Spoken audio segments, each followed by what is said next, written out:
Assalamualaikum warahmatullahi wabarakatuh. Kami dari kelompok Pintu Merah akan mempresentasikan hasil dari diskusi kami.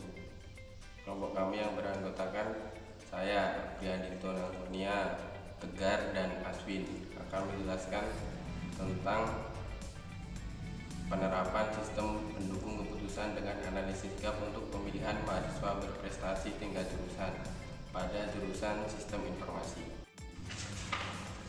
Kemudian adapun data hasil wawancara kepada bagian kemahasiswaan antara lain sebagai berikut.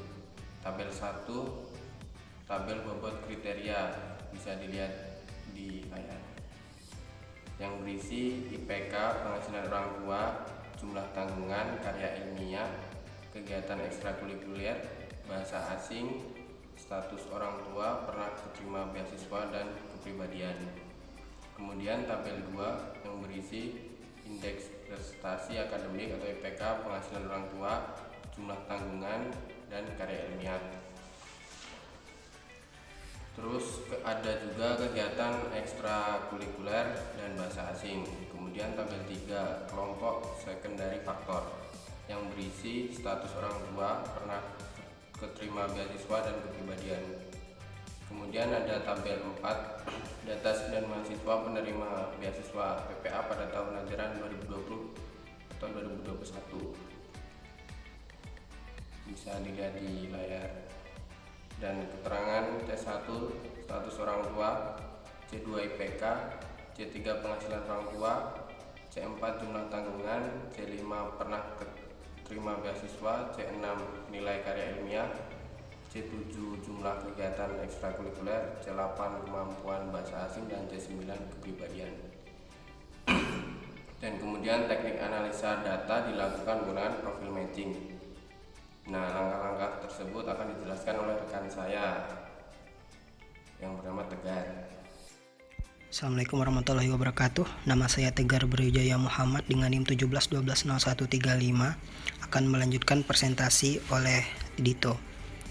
Nah, teknik analisa data dilakukan menggunakan profil matching. Langkah-langkahnya itu menghitung nilai gap untuk masing-masing kriteria dengan rumus gap sama dengan profil mahasiswa dikurangi profil pencapaian.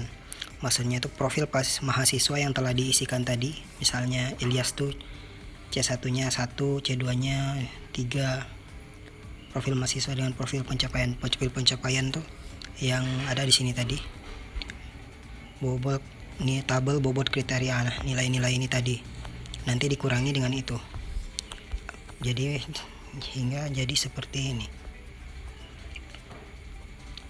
Nah, misalkan nilai profil mahasiswanya Ilyas tuh yang C1-nya 1, nanti dikurangi profil pencapaiannya itu, nah ini 2, nanti hasilnya akan minus 1.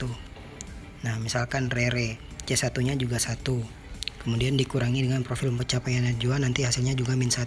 Begitu seterusnya dengan C2 sampai C9, dan sampai 9 orang ini sampai Melani. Nanti akan ketemu GAP-nya dengan nilainya seperti ini. Kemudian akan dilakukan pembobotan. Setelah diperoleh GAP dari masing-masing calon penerima beasiswa, maka setiap profil diberi bobot nilai dengan patokan tabel bobot nilai GAP. Nah, bobot nilainya seperti ini. Misalkan selisih GAP-nya 0, nanti bobot nilainya akan 6 dengan keterangan kompetensi sesuai dengan yang dibutuhkan. Begitu juga misal selisih gapnya 1, bobot nilai 5,5 dan keterangannya kompetensi individu kelebihan 1 tingkat. Begitu seterusnya sampai minus 5 juga. Nah, di sini terlihat bobot nilainya. Ilyas tadi yang minus 1 kan, jadi bobot nilainya 5, C2-nya 0, 6, begitu sampai seterusnya sampai Melani. Selanjutnya adalah perhitungan nilai core faktor atau faktor utama dan nilai secondary faktor pendukung pada calon penerima beasiswa. Nah, rumusnya seperti ini. NCF atau core faktornya sama dengan NC dibagi IC. NC itu jumlah total nilai core faktor dan IC jumlah total nilai core faktor. NC ini maksudnya nilai core faktornya. Nah, core faktor di sini ada 6 dari 9 nilai, 6-nya adalah core faktor, 3-nya adalah secondary faktor. Nah, yang core factor itu adalah C2, C3, C4, C6, C7, dan C8. Selain itu adalah secondary factor.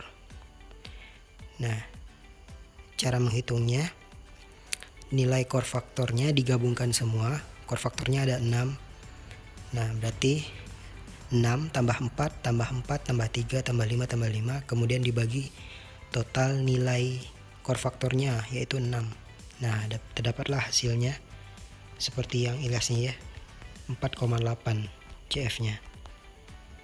Nah, sedangkan untuk secondary factor di sini nilainya ada 3, yaitu C1, C5, dan C9. Nah, seperti Ilyas ini berarti ada 3. C1-nya itu 5, C5-nya itu 6, dan C9-nya itu adalah 6. Nah, dijumlahkan semuanya, kemudian dibagi 3. Nah, terdapatlah hasilnya ini, 5,7. Begitu seterusnya sampai ke Melanie. Sekian dari saya, terima kasih. Kemudian akan dilanjutkan oleh teman saya, Aswin. Saya Aswin dengan NIM 17120081. Saya mau menjelaskan tentang metode profil matching ini. Perhitungan dari nilai total berdasarkan persentase core factor dan secondary factor, di mana persentase yang ditentukan oleh Fakultas Sistem Informasi Amikom untuk core factor adalah 70% dan secondary factor 30%. Rumus perhitungan nilai total yaitu X persen yang mewakili nilai persen yang diinput dikali nilai rata-rata secondary factor ditambah nilai persen yang diinput dikali nilai rata-rata secondary factor yang sama dengan nilai total dari aspek. Tabel 9 perhitungan nilai total calon penerima beasiswa bisa dilihat.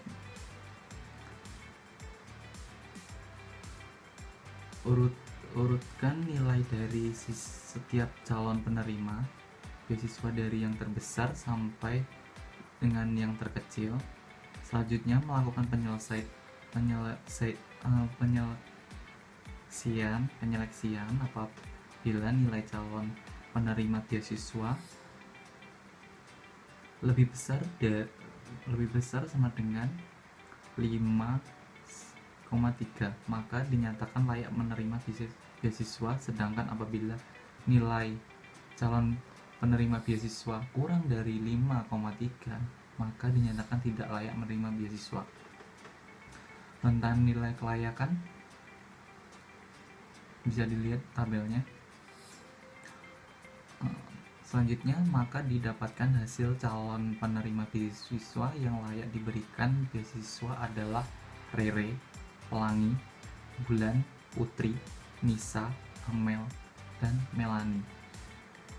Tabel 10 hasil akhir proses profil matching bisa dilihat, dan nama mahasiswa, skor, dan keterangan seperti berikut.